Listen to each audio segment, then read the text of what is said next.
Hi. അപ്പൊ നമ്മൾ ഇന്ന് പ്ലഗ് ക്ലീനിങ്ങിനെ കുറിച്ചും അതിന്റെ ഒരു ഇമ്പോർട്ടൻസിനെ കുറിച്ചിട്ടുമാണ് സംസാരിക്കാൻ പോകുന്നത്.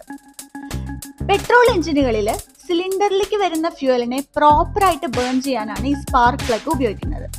അപ്പൊ നമ്മുടെ ഈ പ്ലഗ് ക്ലീൻ അല്ല എന്നുണ്ടെങ്കിൽ ഈ സിലിണ്ടറിലേക്ക് വരുന്ന ഫ്യൂവൽ പ്രോപ്പറായിട്ട് ബേൺ ചെയ്യാണ്ടിരിക്കും. അപ്പൊ അങ്ങനെ വരുമ്പോൾ നമ്മുടെ വണ്ടികൾക്ക് സ്റ്റാർട്ടിങ് ട്രബിളോ അല്ലെങ്കിൽ സ്റ്റാർട്ട് ചെയ്യാൻ ഒരുപാട് സമയം എടുക്കുകയൊക്കെ ചെയ്യും. അപ്പൊ അങ്ങനെ മിസ് ഫയറിംഗ് വരുമ്പോൾ നമ്മുടെ എഞ്ചിൻ പെർഫോമൻസിനെ തന്നെ ബാധിക്കും. ഈ സ്പാർക്ക് അല്ലെങ്കിൽ ഗ്ലോ പ്ലഗിന്റെ ടിപ്പിലിരിക്കുന്ന കാർബൺസ് പൊല്യൂഷൻ പ്രശ്നങ്ങളൊക്കെ ഉണ്ടാക്കാൻ ചാൻസ് ഉണ്ട്. കറുത്ത പുക ഉണ്ടാക്കാം, എഞ്ചിൻ വൈബ്രേഷൻസ് ഉണ്ടായേക്കാം, മൈലേജ് കുറയ്ക്കാനൊക്കെ ചാൻസ് ഉണ്ട്. അതുപോലെ നമ്മുടെ വാഹനത്തിലൊക്കെ ആക്സിലേറ്റർ ഒക്കെ കൊടുക്കുമ്പോൾ പുള്ളിങ് ഒക്കെ കുറവായിട്ട് കാണാൻ ചാൻസ് ഉണ്ട്. അതുകൊണ്ട് കറക്റ്റ് ടൈമിൽ നമ്മൾ പ്ലഗുകൾ ക്ലീൻ ആക്കുകയോ ആവശ്യമെങ്കിൽ റീപ്ലേസ് ചെയ്യുകയോ ചെയ്യേണ്ടത് വളരെ അത്യാവശ്യമാണ്. അപ്പൊ നിങ്ങളുടെ അവയർനെസ്സിന് വേണ്ടിയിട്ടുള്ള ഈ വീഡിയോസ് ഒക്കെ നിങ്ങൾക്ക് ഹെൽപ്ഫുൾ ആണെന്ന് വിചാരിക്കുന്നു. കാരണം നമുക്ക് ഇന്നലെ ഒരു റിപ്ലൈ വന്നിട്ടുണ്ടായിരുന്നു, സാധാരണക്കാർക്കും കൂടി മനസ്സിലാവുന്ന രീതിയിലാണ് ഈ വീഡിയോസ് എന്നൊക്കെ പറഞ്ഞിട്ട്. അപ്പൊ താങ്ക് യു സോ മച്ച്. നാളെ നമുക്ക് AC ക്ലീനിങ്ങിനെ കുറിച്ച് സംസാരിക്കാം. Till then bye bye.